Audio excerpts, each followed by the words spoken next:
नमस्कार साथियों, स्वागत है आपका हमारे YouTube चैनल में। आप छत्तीसगढ़ की किस जगह से हमारे समाचार सुन रहे हैं, कृपया कमेंट बॉक्स में लिखकर हमें जरूर बताएं। रायपुर से प्रस्तुत हैं छत्तीसगढ़ के प्रादेशिक समाचारों के साथ मैं रजनी शुक्ला। पहले मुख्य समाचार। प्रधानमंत्री नरेंद्र मोदी ने पीएम जनमन योजना के तहत 1 लाख लाभार्थियों को प्रधानमंत्री आवास योजना ग्रामीण की पहली किस्त जारी की। प्रधानमंत्री ने जसपुर जिले के बगीचा विकासखंड के ग्राम सलखा डांड की विशेष पिछड़ी जनजाति पहाड़ी कोरबा मनकुंवारी बाई से सीधा संवाद किया। केंद्रीय मंत्री गजेंद्र सिंह शेखावत ने कल प्रधानमंत्री जनमन योजना के तहत महासमुंद जिले के ग्राम झाल खमरिया में 12 सड़कों का भूमि पूजन किया और छत्तीसगढ़ सहित देश के विभिन्न हिस्सों में कल मकर संक्रांति का पर्व उत्साह के साथ मनाया गया। अब समाचार विस्तार से। प्रधानमंत्री नरेंद्र मोदी ने कहा है कि 10 वर्ष की उनकी सरकार गरीबों के लिए समर्पित रही है। उन्होंने कहा कि देश तभी विकसित हो सकता है जब सरकार की योजनाओं का लाभ हर किसी तक पहुंचे। प्रधानमंत्री ने कल वीडियो कॉन्फ्रेंसिंग के माध्यम से प्रधानमंत्री जनजाति आदिवासी न्याय महाअभियान पीएम जनमन के अंतर्गत प्रधानमंत्री ग्रामीण आवास योजना के 1 लाख लाभार्थियों को पहली किस्त जारी करते हुए यह बात कही। उन्होंने कहा कि आज देश में एक ऐसी सरकार है जो पहले गरीबों के बारे में सोचती है। उन्होंने कहा कि गरीबों के लिए 4 करोड़ पक्के मकान बनाए गए हैं। इस अवसर पर श्री मोदी ने पीएम जनमन के लाभार्थियों के साथ बातचीत भी की। इसी कड़ी में प्रधानमंत्री ने विभिन्न योजनाओं के तहत लाभान्वित हितग्राही छत्तीसगढ़ के जसपुर जिले के बगीचा विकासखंड के ग्राम सलखा डांड की विशेष पिछड़ी जनजाति पहाड़ी कोरबा मनकुंवारी बाई से सीधा संवाद किया। मनकुंवारी ने बताया कि जनमन संघी के रूप में वह अपने जनजाति समाज के सदस्यों को सरकार की योजनाओं की जानकारी देती हैं और Ayushman card, ration card, job card और आधार कार्ड बनाने के लिए प्रेरित करती हैं। मनकुंवारी ने प्रधानमंत्री को इन योजनाओं के लिए धन्यवाद दिया, जिसे स्वीकार करते हुए प्रधानमंत्री ने कहा कि आपके धन्यवाद के लिए मैं आपको धन्यवाद देता हूं कि आपने न केवल इन योजनाओं का लाभ लिया बल्कि दूसरे हितग्राहियों को भी योजनाओं का लाभ दिलाया। प्रधानमंत्री ने कहा कि जब योजनाओं का लाभ ज़्यादा से ज़्यादा लोगों को मिलता है तो इसका प्रभाव कई गुना बढ़ जाता है। कार्यक्रम को संबोधित करते हुए मुख्यमंत्री विष्णुदेव साय ने कहा कि प्रधानमंत्री नरेंद्र मोदी जरूरतमंद परिवारों के लिए जो योजनाएं तैयार करते हैं उनका प्रभावी क्रियान्वयन भी सुनिश्चित करते हैं। उन्होंने कहा कि प्रधानमंत्री ने विशेष पिछड़ी जनजाति को आगे बढ़ाने के लिए प्रधानमंत्री जनमन योजना लाई है। इसके माध्यम से छत्तीसगढ़ सरकार इस वर्ग के समग्र विकास के लिए कार्य करेगी।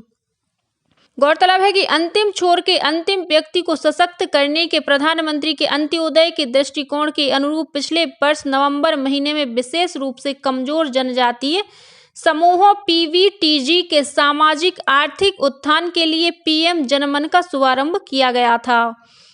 लगभग 24,000 करोड़ रुपए की बजट वाले पीएम जनमन अभियान में 9 मंत्रालयों के जरिए 11 महत्वपूर्ण सुविधाओं पर ध्यान केंद्रित किया गया है।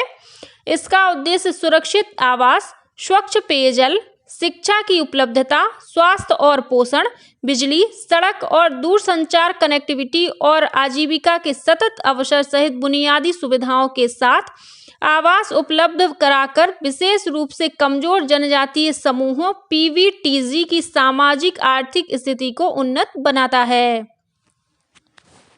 केंद्रीय जल शक्ति मंत्री गजेंद्र सिंह शेखावत ने कल प्रधानमंत्री जनमन योजना के तहत विशेष पिछड़ी जनजाति कमार बसाहट को जोड़ने के लिए महासमुंद जिले के ग्राम झाल खमरिया में 12 सड़कों का भूमि पूजन किया। इन सड़कों की लंबाई लगभग 13 किलोमीटर है, जिसकी लागत करीब 10 करोड़ रुपए है। इस मौके पर जल शक्ति मंत्री ने प्रधानमंत्री जनमन योजना के तहत हितग्राहियों को प्रमाण पत्र वितरित किए। साथ ही 2 मोबाइल मेडिकल यूनिट को हरी झंडी दिखाकर रवाना किया। वहीं श्री शेखावत ने पीएम जनमन योजनाओं की जमीनी हकीकत का जायजा लिया। इस दौरान उन्होंने कमार परिवारों के बीच जाकर उनकी जीवन शैली और आजीविका के साथ ही केंद्रीय योजनाओं, प्रधानमंत्री आवास योजना, नल जल और उज्ज्वला गैस योजना की जानकारी ली। कार्यक्रम में उप मुख्यमंत्री अरुण साव, सांसद चुन्नीलाल साहू सहित कई जनप्रतिनिधि और अधिकारी उपस्थित थे। केंद्र सरकार की प्रमुख योजनाओं की जानकारी देने के लिए इन दिनों प्रदेश भर में विकसित भारत संकल्प यात्रा निकाली जा रही है। इसी कड़ी में संकल्प यात्रा की मोबाइल वैन कल राजनांदगांव जिले के नया ढाबा पहुंची। संकल्प यात्रा में विधानसभा अध्यक्ष डॉक्टर रमन सिंह शामिल हुए। इस मौके पर आयोजित कार्यक्रम को संबोधित करते हुए डॉक्टर सिंह ने कहा कि प्रधानमंत्री नरेंद्र मोदी के नेतृत्व में देश नई दिशा में आगे बढ़ रहा है। वहीं मुंगेली जिले के ग्राम लाला कापा, रेहुटा, खैरवार और छाता में आयोजित संकल्प शिविर में मेरी कहानी मेरी जुबानी के तहत विभिन्न योजनाओं से लाभान्वित हितग्राहियों ने अपने अपने अनुभव साझा किए। इसी तरह बलरामपुर जिले की ग्राम पंचायत टाटी झरिया और बेतपानी में आयोजित शिविर में लोगों को केंद्र सरकार की विभिन्न योजनाओं के बारे में जानकारी दी गई। आज 16 जनवरी को कोंडागांव जिले के विभिन्न विकासखंड के 14 गांवों में केंद्र सरकार की योजनाओं की जानकारी IEC वैन के माध्यम से दी जाएगी और हितग्राहियों को शासकीय योजनाओं से लाभान्वित भी किया जाएगा। प्रधानमंत्री नरेंद्र मोदी ने मंदिर तीर्थ स्वच्छता श्रमदान कार्यक्रम के तहत सभी धर्मस्थलों में सफाई का कार्य करने का आह्वान किया है। इसी कड़ी में कवर्धा जिले के मंदिरों और तीर्थ स्थानों पर भी स्वच्छता अभियान चलाया जा रहा है। उप मुख्यमंत्री विजय शर्मा ने खेड़ापति हनुमान मंदिर परिसर की सफाई में जनप्रतिनिधियों के साथ हिस्सा लिया। उप मुख्यमंत्री ने नागरिकों से अपील की कि वे भी मंदिरों और तीर्थ स्थानों में स्वच्छता अभियान चलाएं। KYC प्रक्रिया अपूर्ण होने वाले फास्टैग 31 जनवरी के बाद निष्क्रिय या काली सूची में डाल दिए जाएंगे। यह कदम भारतीय रिजर्व बैंक द्वारा जारी आदेश के उल्लंघनकर्ताओं, विशेषकर एक वाहन पर एक से अधिक फास्टैग जारी होने और बिना KYC वाले फास्टैग के संबंध में हाल की रिपोर्ट के बाद आया है। गौरतलब है कि भारतीय राष्ट्रीय राजमार्ग प्राधिकरण ने एक वाहन एक फास्टैग पहल शुरू की है। इसका उद्देश्य कई वाहनों के लिए एक फास्टैग या किसी विशेष वाहन के साथ कई फास्टैग को जोड़ने से रोकना है। सड़क परिवहन और राजमार्ग मंत्रालय ने कहा है कि फास्टैग उपयोगकर्ताओं को एक वाहन एक फास्टैग का भी पालन करना होगा और अपने संबंधित बैंकों के माध्यम से पहले जारी किए गए सभी फास्टैग को हटाना होगा। भारतीय जनता युवा मोर्चा द्वारा नव मतदाता सम्मेलन के लिए संपर्क अभियान चलाया जा रहा है। इस अभियान से प्रधानमंत्री नरेंद्र मोदी आगामी 25 जनवरी को वीडियो कॉन्फ्रेंसिंग के माध्यम से जुड़ेंगे।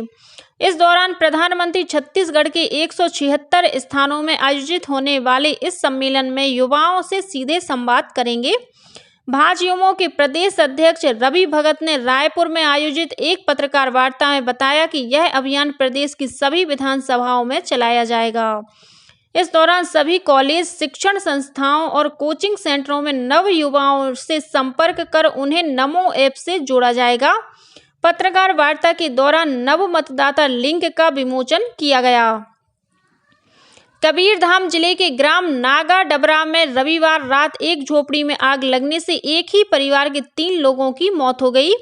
मिली जानकारी के अनुसार जिले की ग्राम पंचायत माठपुर के अंतर्गत नागा डबरा बस्ती स्थित एक झोपड़ी में बैगा आदिवासी परिवार के पति पत्नी और उनका 12 वर्षीय बेटा रहते थे। कल सुबह तीनों की जली अवस्था में लाश मिली। ग्रामीणों की सूचना पर कुकडूर पुलिस ने मामला दर्ज कर जांच शुरू कर दी है। प्रथम दृष्टया गैस सिलेंडर में आग लगने की वजह से हादसा होने की आशंका जताई जा रही है।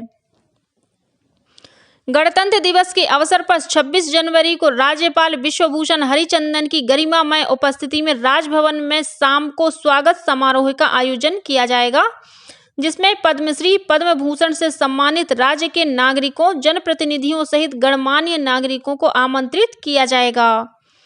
पूर्व मंत्री शिव नेताम का कल रायपुर स्थित एक निजी अस्पताल में निधन हो गया। वे पिछले कुछ दिनों से अस्वस्थ चल रहे थे। स्वर्गीय नेताम का आज उनके गृहग्राम कांकेर जिले के बिरनपुर में अंतिम संस्कार किया जाएगा। स्वर्गीय नेताम मध्य प्रदेश में कांग्रेस शासनकाल के दौरान वन मंत्री थे। वे पूर्व केंद्रीय मंत्री अरविंद नेताम के छोटे भाई थे। बीजापुर जिले में सुरक्षा बलों की टीम ने 9 माओवादियों को गिरफ्तार किया है। मिली जानकारी के अनुसार बीते दिनों कोबरा बटालियन और जिला पुलिस बल की टीम तलाशी अभियान के लिए निकली थी। इस दौरान तिम्मापुर नेड्रा के जंगल में 3 माओवादियों को गिरफ्तार किया गया। पकड़े गए माओवादियों से पूछताछ के बाद उनकी निशानदेही पर 6 अन्य माओवादियों को गिरफ्तार किया गया। गिरफ्तार माओवादियों के पास से 5 किलो का एक टिफिन बम, स्विच, वायर और अन्य माओवादी सामग्रियां बरामद की गई हैं। छत्तीसगढ़ सहित देश के विभिन्न हिस्सों में मकर संक्रांति का पर्व कल उत्साह के साथ मनाया गया।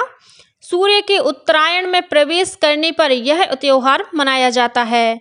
यह त्योहार अच्छी फसल, खुशहाली और सौभाग्य प्रदान करने के लिए प्रकृति के प्रति आभार का प्रतीक है। देश के विभिन्न भागों में इस त्योहार को कई नामों से जाना जाता है। यह तमिलनाडु में पोंगल, गुजरात में उत्तरायण, असम में बिहू और पश्चिम बंगाल में पौष संक्रांति के रूप में मनाया जाता है। इधर राजधानी रायपुर में मकर संक्रांति के मौके पर विभिन्न कार्यक्रम आयोजित किए गए। महादेव घाट स्थित खारून नदी में कल श्रद्धालुओं ने स्नान कर सूर्य देव को अर्घ्य दिया। और अब कुछ अन्य खबरें संक्षेप में। सारंगढ़ बिलाईगढ़ जिले में आज 16 जनवरी को सारंगढ़ से रायगढ़ रोड पर स्थित हरदी हवाई पट्टी मैदान में आरटीओ कैंप आयोजित किया जा रहा है। इस 1 दिवसीय कैंप में जिले के नागरिकों की सुविधा के लिए लाइसेंस, ट्रायल और वाहन फिटनेस जांच आयोजित किया जाएगा।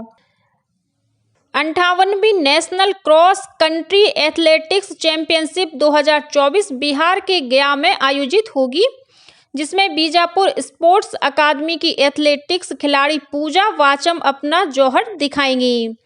क्रॉस कंट्री रनिंग में धावक और धाविका को दौड़ते हुए रोड रनिंग, चढ़ाव के साथ पानी व कीचड़ में रनिंग करनी होती है, जिसमें खिलाड़ियों को अनेक कठिनाइयों का सामना करना पड़ता है। कोरिया जिले की समस्त ग्राम पंचायतों में 23 जनवरी को ग्राम सभा का आयोजन किया जाएगा। इसी के साथ छत्तीसगढ़ के समाचारों का ये बुलेटिन समाप्त हुआ। नमस्कार।